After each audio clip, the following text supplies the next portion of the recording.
Hello everyone, প্রথমেই আমি এখানে বোনলেস চিকেন নিয়ে নিয়েছি। এরপরে একটা ডিম, গোলমরিচের গুঁড়ো, চিকেন কারি মশলা, কর্নফ্লাওয়ার, স্বাদমতো লবণ, সয়া সস, ওয়েস্টার সস আর ময়দা দিয়ে ভালো করে মিশিয়ে নেব। এরপর আমি একটা ফ্রাই প্যানে এগুলো ভেজে নেব।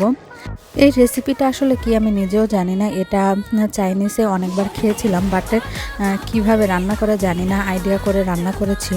তো এরপরে আমি এখানে কিছু কাজু ভেজে নিয়েছি। এরপরে রসুন কুচি দিয়ে দিলাম আর দিলাম পেঁয়াজগুলো এভাবে দিয়েছি। আর দিলাম চিংড়ি, কাঁচামরিচ, এরপরে সয়া সস, ভিনেগার, টমেটো সসটা আমি বেশি করে দিয়েছি। টমেটো সসটা একটু বেশিই লাগবে।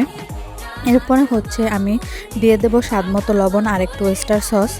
এই তো এরপরে ভাজা ফ্রাই করা চিকেনগুলো আর কাজু বাদাম দিয়ে, ক্যাপসিকাম দিয়ে আর একটু গোলমরিচের গুঁড়ো দিয়ে নামিয়ে নেব।